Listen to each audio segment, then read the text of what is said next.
강력한 성령의 임재와 역사를 통해서 초대교회는 든든하게 서갔고 아름답고 성숙한 믿음의 공동체를 이루어가고 있습니다.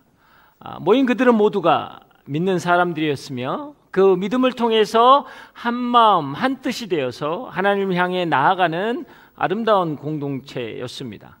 그들은 받은 은혜를 자신만의 것으로 소유하지 않고 필요한 사람들에게 흘려보내고 그것을 통해 성령의 역사를 경험하게 되었다라는 것이죠.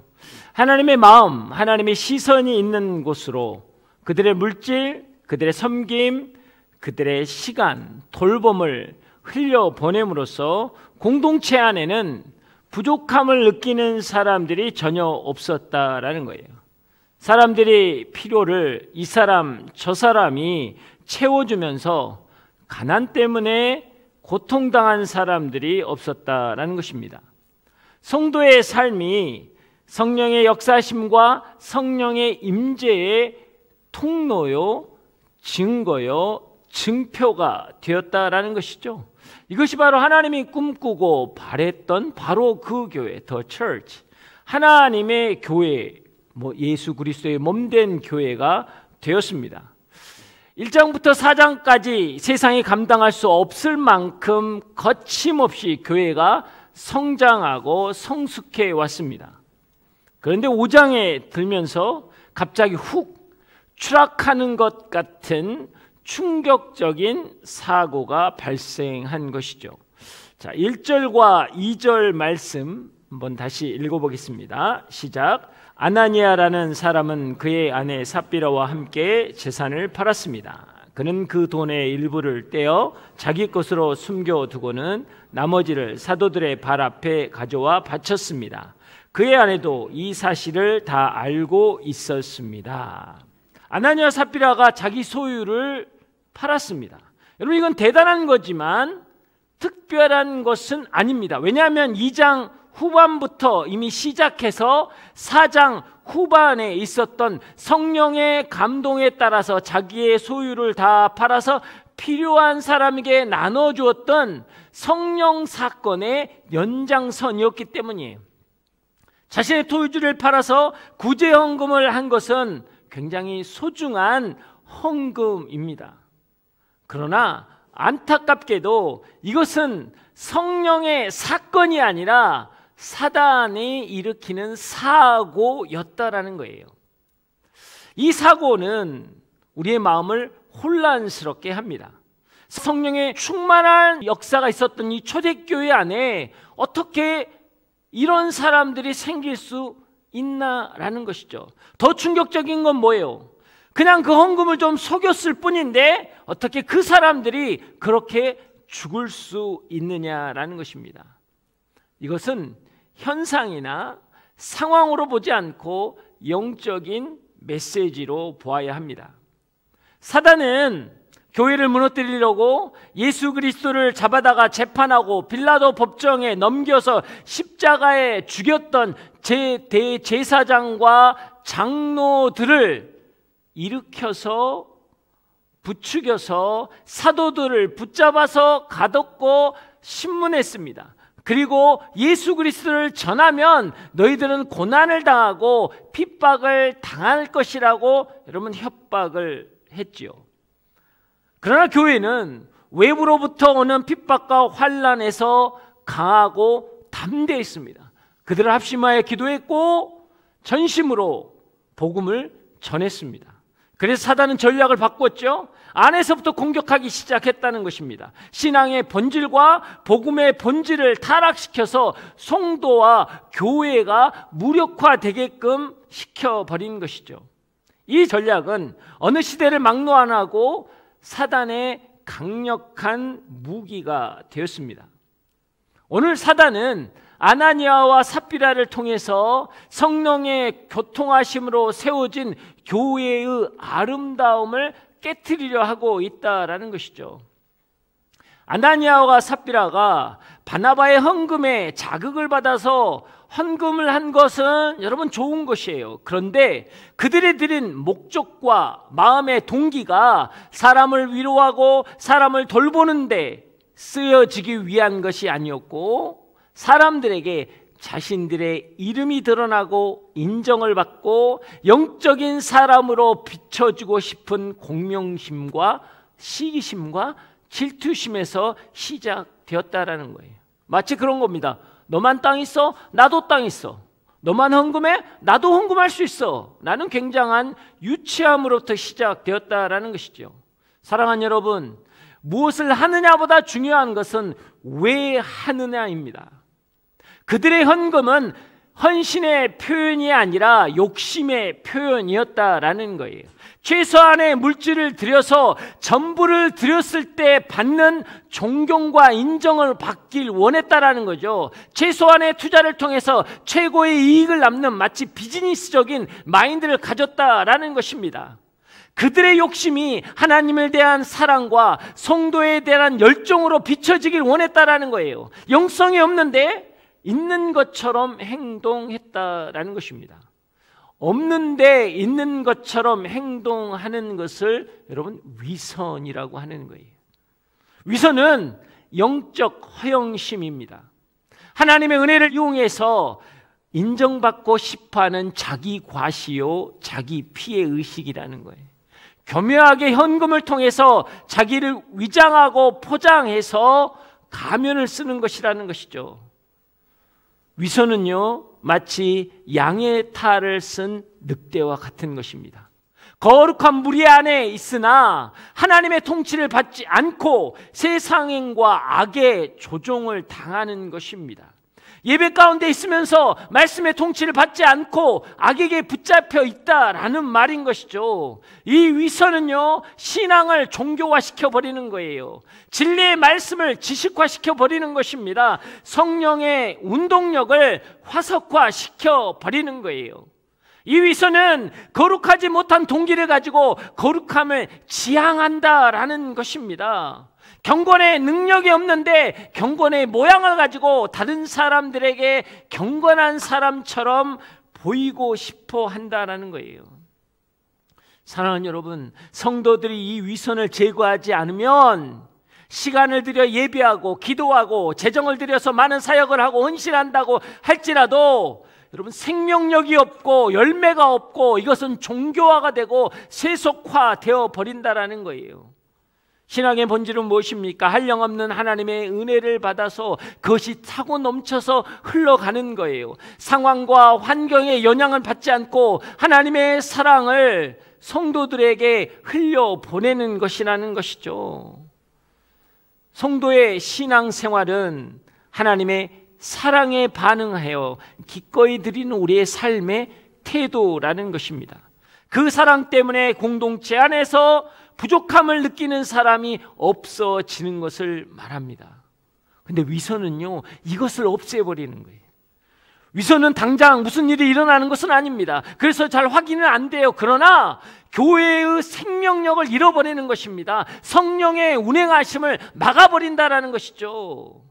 아무것도 준비되지 않았는데 준비되는 것처럼 과시하는 마음이라는 거예요. 이것이 위선이고 허영이라는 것입니다. 아나니아와 삽비라는 헌신할 준비가 되어 있지 않았어요. 그런데 헌신했다라는 것입니다.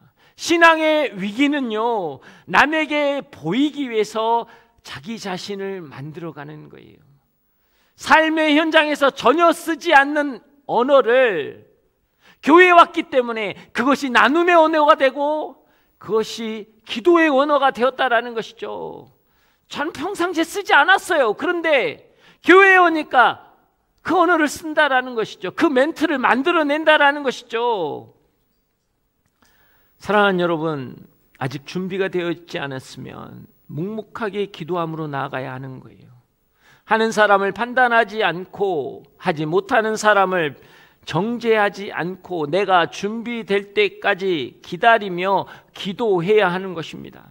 하나님과 인격적인 만남을 갖게 되고 그것이 깊어지면 여러분 하나님을 향한 사랑과 헌신과 희생이 여러분 저절로 되는 것이기 때문이에요.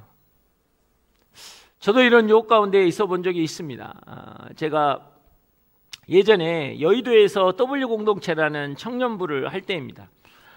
거기는 주일만 이런 큰 강당을 렌트에 쓰고 주중에는 사용을 못했습니다. 그래서 주중에 매일 새벽 기도를 해야 되니까 장소를 찾다가 한 권사님이 여의도에서 사업체를 가지고 계셔서 건물을 가지고 계셨는데 거기서 세미나실을 빌려주셨어요. 그래서 매일 여기서 새벽 기도를 할 수 있다.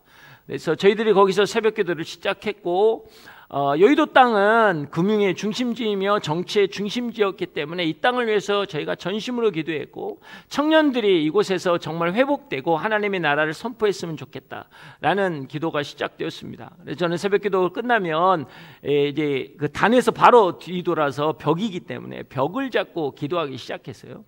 한참 이렇게 기도하고 시간이 지났고 한 10명에서 15명 모이던 인원들이 100명이 넘게 매일 와서 새벽 기도를 드리기 시작했습니다. 그런데 하루는 새벽기도 팀장이 와서 저에게 이야기하는 거예요. 목사님 근데요, 지체들이 와서 하는 이야기가 그렇습니다. 목사님이 새벽 단에서 무릎 꿇고 벽 잡고 기도하는 게 그렇게 은혜스럽다는 거예요. 갑자기 그 이야기를 들으니까 상당히 부담감이 가기 시작했습니다.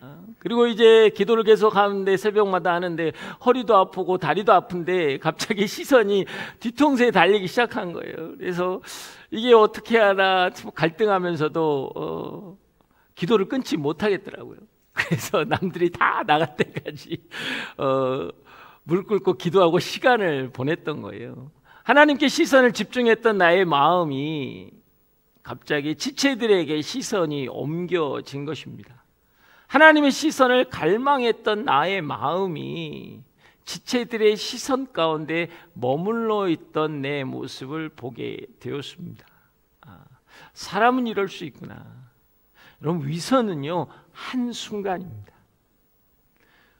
우리의 삶의 태도가 때로는 여러분의 삶의 자리에서 여러분이 드러나고 여러분이 중심이 되기 시작하면 여러분의 기도나 예배나 여러분의 찬양이 하나님을 만나는 통로가 되어야 하는데 나를 드러내는 통로가 된다라는 것입니다. 그럴 때 우리는 이 위선에 빠지는 것입니다. 사단은 신앙인의 삶을 하나님이 드러나는 자리가 아닌 인간이 드러나는 자리로 만드는 거예요.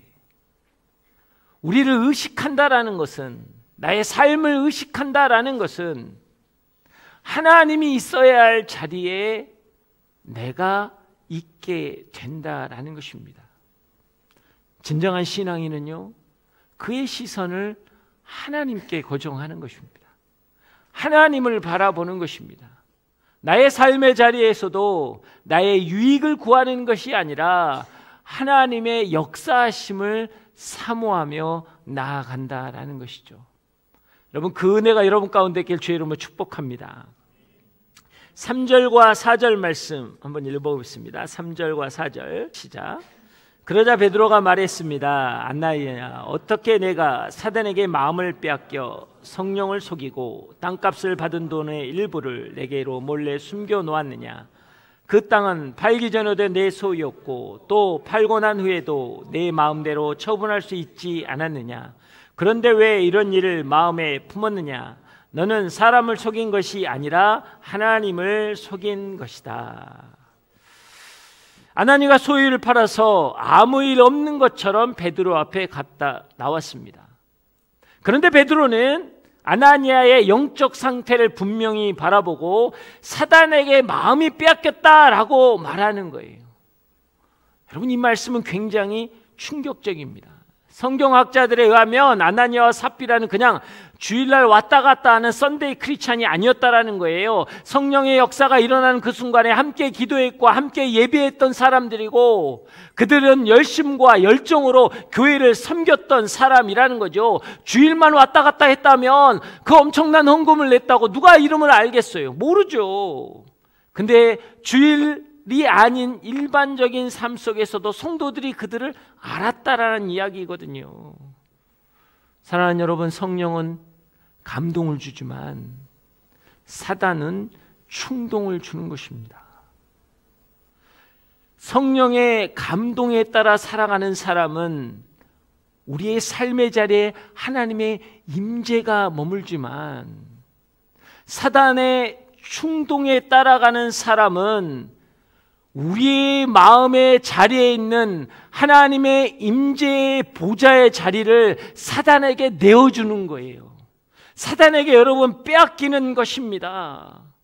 하나님이 영이 임하는 성전이 사단이 머무는 여러분 신전이 되어 버리는 거예요.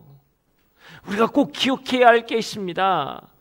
믿음의 그릇에 담기지 못하는 여러분의 의로움이나 여러분의 뜻이나 여러분의 바람이나 여러분의 기대는요, 거짓을 선택하게 되어 있다라는 거예요. 내 믿음에 담겨지지 않는데, 내 신앙 안에 담겨지지 않는데 나의 바람을 붙잡으면, 나의 소망을 붙잡기 시작하면요, 그걸 이루기 위해서는요 거짓을 선택하는 거예요. 세상의 가치관을 선택하는 것이고요, 헛된 것, 썩어져서 없어질 것을 우리는 선택할 수밖에 없다라는 것입니다. 세상의 지혜를 선택하는 거예요. 솔로몬을 보십시오. 솔로몬이 정략 결혼을 한 이유가 무엇입니까? 정략 결혼을 한 것은 뭐냐면 나라를 부유케 하고 군사력을 증강시키는 부국 강병의 외교술이란 말이에요. 세상에서는 그것을 지혜라고 이야기하는 것입니다. 그래서 이방 여인들과 함께 결혼을 했고 이방 여인을 통해서 우상이 들어왔죠. 그러니까 믿음의 그릇에는 그게 담기는 게 아니지만 세상의 그릇에는 넉넉히 담기는 거거든요. 나라를 잘 살게 하는 거예요. 우리가 잘 아는 아합 왕을 보십시오. 성경에서 가장 악한 왕이에요. 근데 착각하면 안 되는 게 뭔지 아세요? 북왕국에서 가장 나라를 부유하게 했고 외교적으로, 경제적으로, 문화적으로 가장 전성기를 누렸던 사람이 아합 왕이라고요. 우리가 생각하는 죄인이다, 어리석다, 아니요, 그렇지 않아요. 지혜로운 왕이었고요, 능력 있는 왕이었고요, 나라를 잘 살게 만들었던 왕이에요. 그래서 세상은요 그를 지혜 있는 자, 능력 있는 자라고 평가하는 겁니다. 근데 문제는 그것이 그가 가진 믿음에 담기지 않았다라는 거예요. 믿음에 담기지 않는 것들을 내가 소유하려고 하면, 내가 바라려고 하면 우리는 거짓을 붙잡을 수밖에 없다라는 거예요. 이게 너무나 여러분 안타까운 것입니다. 내가 선택한 거짓은요 거짓으로 끝나지 않습니다. 죄를 지은 사람은 누구나 마귀에 속한 것이다 라고 오늘 성경은 선포하고 있습니다. 죄 가운데 있는 사람은요 사단의 종노릇을 하는 거예요. 지금 크리스찬인 아나니아가 사단에게 마음을 빼앗겼다라는 거예요. 성경은요 그를 어떻게 이야기합니까? Satan has so filled your heart라고 되어 있어요. 어떻게 되어 있냐고요? 사단이 너의 마음에 가득 차 있다라고 이야기하는 거예요. 그리스도인임에도 불구하고 그 마음에 사단으로 충만했다라는 거, 이게 충격적인 사실이라는 거예요. 성령의 충만함과 성령의 역사로 회개가 일어나고 세례를 받은 자들이 3,000명, 5,000명에 늘어나는 그 시대에 성령의 충만함 가운데 자기가 가진 것을 다 나누고 부족한 자가 없고 가난하지만 고통받는 자가 없는 그 아름다운 교회 안에 사단으로 충만한 자가 있었다라는 거예요. 그 마음에 사단으로 가득 찬 자가 있었다라고 오늘 성경은 이야기하고 있는 것입니다. 어떻게 성령의 충만한 성도가 이런 상태까지 빠졌냐라는 거예요. 너무 쉬워요. 우리를 보십시오. 때때로 우리는 뭐예요? 분노와 미워하는 마음으로, 탐욕과 거짓으로 가득 찰 때가 있잖아요. 좌절과 낙담과 두려움과 염려와 근심으로 가득 찰 때가 있잖아요. 여러분, 그것은 사단으로 충만한 거예요. 우리의 삶을 점검하셔야 하는 겁니다. 그냥 이거는 감정이다라고 넘어가는 게 아니에요. 어떻게 분노가, 어떻게 미움이, 어떻게 두려움이 감정입니까? 아니요, 이것은 어둠이에요. 근데 그것에 붙잡혀 있다면, 그 화 때문에 어쩔 수 없다면, 그 사람을 미워하는 마음 때문에 내가 너무나 분노한다면, 그것은요 그냥 단순히 나의 감정이 아니고 사단으로 가득 차 있는 마음이라는 것입니다. 영적 전쟁의 격전지는요 항상 우리 마음인 거예요. 성령이 머물러야 할 우리의 마음을 여러분 사단에게 잡고 빼앗기지 마십시오. 아나니아는 그 마음에 불순한 동기와 거짓된 마음, 그 헌영과 탐욕이 있었기 때문에 이것은 사단이 가장 좋아하는 영향력이거든요. 그래서 사단이 그것을 빼앗는 거예요. 그 마음을 빼앗고 그 마음을 장악하고 그 마음에 충만하게 풀어넣는다라는 것입니다. 여러분 명심하십시오. 사단에게 마음이 장악되면 내가 바라는 것을 하지 못하는 거예요. 사단이 원하는 것을 하게 되어 있다는 거예요. 이게 영적 원리예요. 여러분 분노 가운데 있으면요 내가 바라는 걸 하는 게 아니라요 사단이 원하는 걸 하게 되어 있어요. 내가 미움 가운데 자리 잡아 있으면요 나의 삶이 성령 안에서 그리스도인의 삶을 살아가기를 원하는데 그렇게 살아가내지 못한다는 거예요. 이게 성경이 이야기합니다. 로마서 7장 19절에서 20절 말씀 한번 읽어보겠습니다. 시작. 내가 원하는 선을 행하지 않고 오히려 원하지 않는 악을 행합니다. 만일 내가 원하지 않는 것을 행한다면 그것을 행한 사람은 내가 아니라 그 안에 거하는 죄입니다. 내 마음 그것을 원하지 않는데 거짓된 언어와 행동을 하게 된다는 거예요. 짜증나고 듣긴 싫었어요. 그러나 감정에 붙잡혀 있다 보니까 원하지 않는 행동을 반복하게 된다는 거예요. 가족에게 화내고 싶지 않은데, 부모님께 화내고 싶지 않는데 자꾸 화가 나는 거예요. 그래서 하지 말아야 할 말들을 내어 뱉어버린다는 거예요. 안 좋은 것인 줄도 알면서도 그 중독을 벗어날 수 없다는 거예요. 내가 아는데, 내가 원하는데 할 수가 없는 거예요. 사단이 원하는 대로 가는 거예요. 왜? 이것은 너가 아니라 너 안에 있는 죄다라고 이야기하는 거예요. 그래서 우리의 안에 믿음 안에 담기지 않는 것들을 여러분이 붙잡기 시작하면, 믿음 안에 소유될 수 없는 것들을 여러분이 사모하기 시작하면 내가 원하는 곳으로 가는 게 아니라 죄가 원하는 곳으로 갈 수밖에 없다라는 것입니다. 여러분 그것을 여러분 믿으십니까? 여러분 그것을 붙잡지 마십시오. 오늘 하나님께서는 하나님의 놀라운 역사를 여러분에게 보이실 것입니다. 그런데 그것을 바라볼 때 우리가 꼭 기억해야 돼요. 나는 지금 무엇을 바라보고 있는가? 만약 우리가 그런 상태에 있다면 그것은 내가 한 것이 아니라 내 안에 있는 죄가 한 것입니다.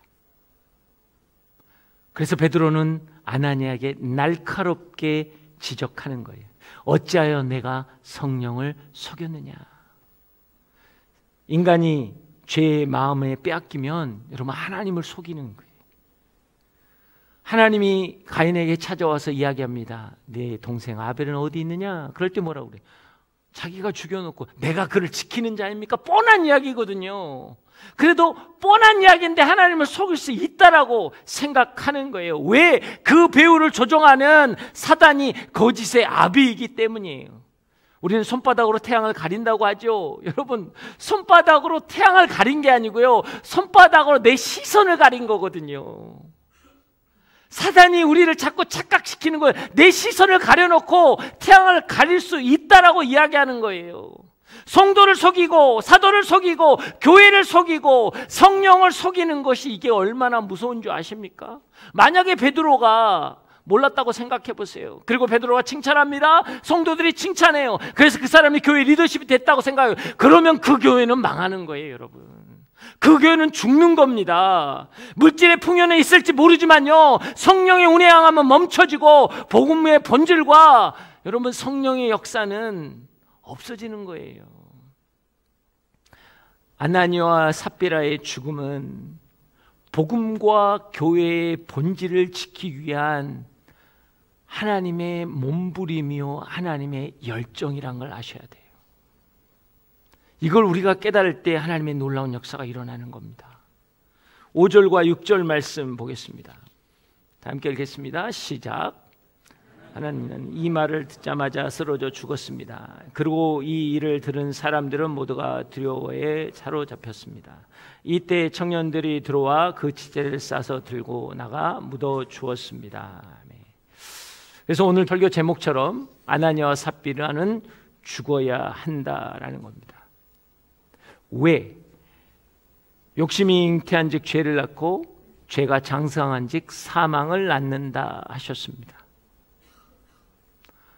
반드시 죄는 죽어야 합니다. 하나님은 약함을 품어주시지만 악함을 용납하지는 않으세요. 하나님은 죄인을 용서하시지만 죄를 심판하십니다.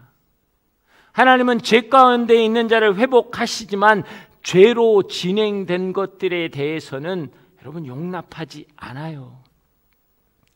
다윗이 바세바를 범했습니다. 죄를 지었다고요. 하나님께서는 다윗의 왕국을 보존해 주셨어요. 그러나 그 죄로 얻은 자녀를 데려가셨고 아들 압살롬을 통해서 반역이 일어나서 여러분 수치를 당하는 거예요. 죄값은 여러분 치르는 것입니다. 하나님이 모세에게 이야기하십니다. 너는 저 반석에게 명령해서 물을 내게 하라. 그런데 모세는 화가 났거든요. 이스라엘들의 그 불평에 대해서 화가 나서 반석을 2번 치고 명령을 합니다. 하나님이 이야기합니다. 너는 하나님의 거룩을 욕보였다라는 거예요. 너가 이스라엘을 이끄는 자냐? 결국 그 값을 물어야 했다고요. 모세는 약속의 땅에 들어가지 못합니다. 그렇다고 천국을 못 간 건 아니죠. 왜? 변화산에서 여러분 모세와 엘리야가 예수님을 만났잖아요. 그렇지만 반드시 여러분 그 값을 지불해야 한다는 거예요. 근데 사단은 뭐라고 하는지 괜찮다라는 거예요. 좋다라는 거예요. 사단은 하나님의 은혜조차도 왜곡합니다. 아니요, 심는 대로 거두는 거예요. 죄인인 우리를 용서하시지만 우리가 죄를 지은 것에 대해서는 여러분 하나님은 그걸 용납하실 수 없어요. 그게 되면 안 되는 거잖아요. 근데 사단은 착각하게 만드는 거예요. 된다라는 거예요. 하나님은 사랑이시니까, 하나님은 은혜이니까 괜찮다고 이야기하는 거예요. 하와에게 유혹한 게 뭡니까? 아니야, 죽지 않아. 너는 하나님처럼 되는 거야. Everything is okay, it's okay, no problem 이라고 이야기했다고 그렇게 됐나요? 아니요. 그들은 죽게 되었고 그들은 여러분 에덴 동산에 쫓겨났습니다. 이게 여러분 사단이 우리를 유혹하는 거예요. 하나님처럼 된다고요? 아니요. 사망이 왔잖아요. 저주가 왔잖아요. 그런데 우리는 그거에 속고 있다라는 것입니다. 우리는 그 자리에서 나와야 하는 거예요. 아나니아의 불순한 동기와 거짓된 마음에 사단은 어떤 마음을 주었습니까? 괜찮다. 너는 영광을 받을 것이다. 근데 아나니아와 삽비라는 죽었습니다. 우리의 신앙이 은혜라는 단어 안에 기복을 섞어서 복만 바라는 것으로 이야기합니다. 아니요. 하나님의 은혜는 여러분을 바로 세우고 싶어 하시는 사랑과 열정이 포함된 것입니다. 여러분이 잘못된 길을 갔을 때 매를 들어서라도 돌이키게 하시는 하나님의 메시지가 있는 거예요. 아나니아와 삽비라의 메시지는 이 땅의 교회들을 향한 하나님의 열정이요 사랑인 것입니다. 아나니아와 삽비라의 영을 가진 사람은 그 영을 반드시 죽여야 하는 거예요. 그 위선이 죽어야 하는 것입니다. 믿음에 담지 못하는 그 거짓됨이 죽어야 한다라는 거예요. 그럴 때 성령의 역사가 우리 가운데 있는 것입니다. 그 은혜가 여러분을 살리길 주의 이름으로 축복합니다. 7절부터 9절까지 말씀입니다. 7절부터 9절 다 함께 읽겠습니다. 시작. 3시간쯤 지나서 그의 아내가 무슨 일이 일어난지도 모르고 들어왔습니다. 베드로가 그녀에게 물었습니다. 말해보아라. 너와 아나니아가 땅을 팔아 받은 돈이 이것뿐인가? 삽비라가 대답했습니다. 네, 이게 전부입니다. 베드로가 그녀에게 말했습니다. 너희가 어째서 서로 짜고 주의 영을 시험하려고 하느냐? 보아라, 내 남편을 묻은 사람들이 문 앞에 있으니 이번에는 너를 메고 나갈 것이다. 오늘 삽비라에게 두 가지 대조된 단어가 나옵니다. 첫 번째 2절에서는 그녀가 알고 있었고 7절에서는 그녀가 알지 못했다라는 거예요. 알고 있는 것과 알지 못하는 것. 아는 것은 무엇이었습니까? 남편의 불순한 의도와 잘못된 결정에 대해서는 알고 있었어요. 그런데 그 불순한 의도와 결정에 어떤 무서운 결과가 왔는지를 몰랐다라는 거예요.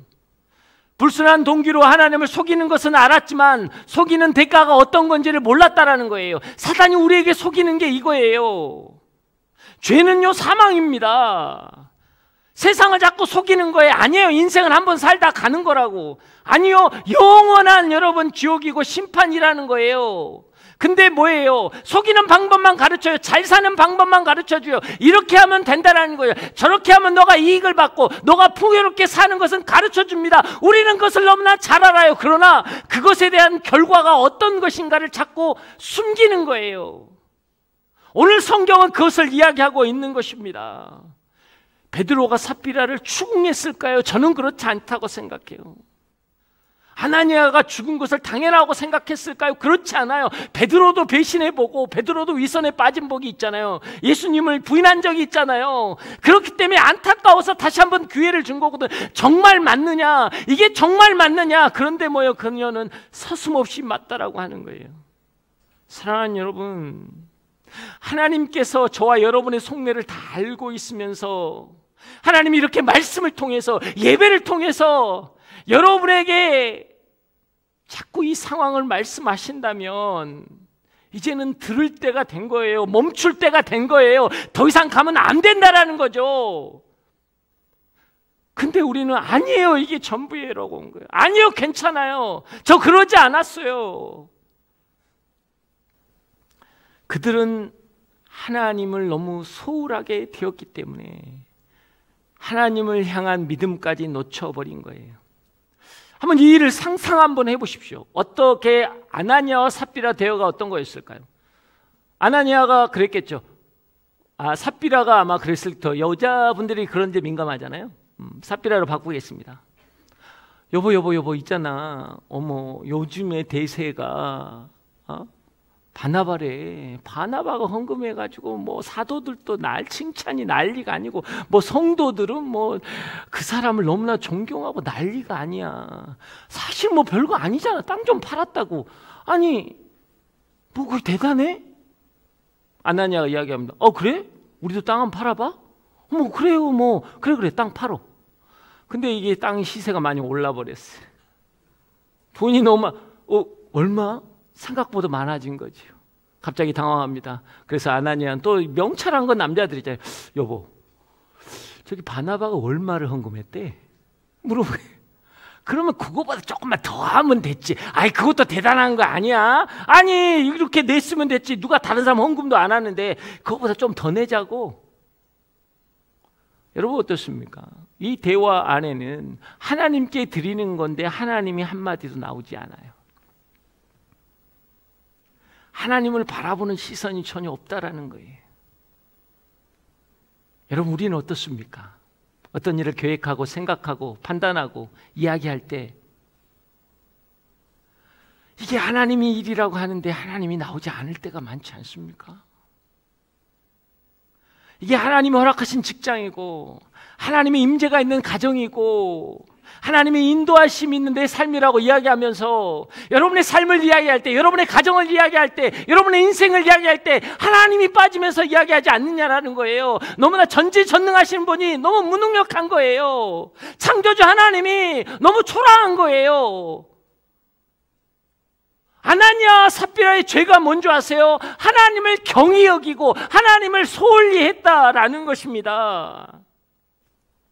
하나님께 드리는데 대화 속에 하나님, 그들의 결정 속에 하나님이 없다라는 거예요. 신앙의 위기는 무엇입니까? 하나님을 내가 인정하는 대로, 내가 바라는 대로 그렇게 받는 분으로 전락시키는 거예요. 내가 찾을 때만 있는 것이고 내가 이야기할 때는 없어도 상관이 없다라고 이야기하는 거예요. 왜 아나니아와 삽비라가 그렇게 함부로 대했을까요? 성경은 뭐라고 이야기합니까? 베드로는 사단이 그들의 마음에 가득했기 때문이라는 거예요. 세상의 영이 들어가 하나님을 작게 만들어 버린 것입니다. 하와에게 유혹도 그거였잖아요. 하나님을 작게 만들어 버리는 거야. 아니야, 너가 하나님처럼 될 거야. 하나님 그렇게 크신 분이 아니야. 세상은 여러분에게 자꾸 이야기하는 거예요. 하나님이 대단한 분이 아니야. 야, 돈이 먼저고 너의 명예가 먼저고 너의 편안함이 먼저야. 하나님을 자꾸 작게 만드는 거예요. 여러분, 크신 하나님 앞에 나아가십시오. 전능하신 하나님 앞에 나아가십시오. 내가 바라는 수준으로, 내가 원하는 수준으로 하나님을 맞추지 마시라는 거예요. 그럴 때 우리는 위기에 빠지는 것입니다. 여러분, 하나님 앞에 나아갈 때 무소부재하시고 전지전능하신 하나님임을 기억하십시오. 여러분의 삶의 어디 가운데 계시고 여러분의 인생의 그 무엇도 다 이루시고 역사하실 수 있는 그 하나님 앞에 우리는 나아가는 것입니다. 여러분, 그것을 믿으십니까? 그 하나님 앞에 우리가 두렵고 떨림으로 나아가는 거예요. 마지막 11절 한번 읽어보겠습니다. 11절 다 함께 읽겠습니다. 시작.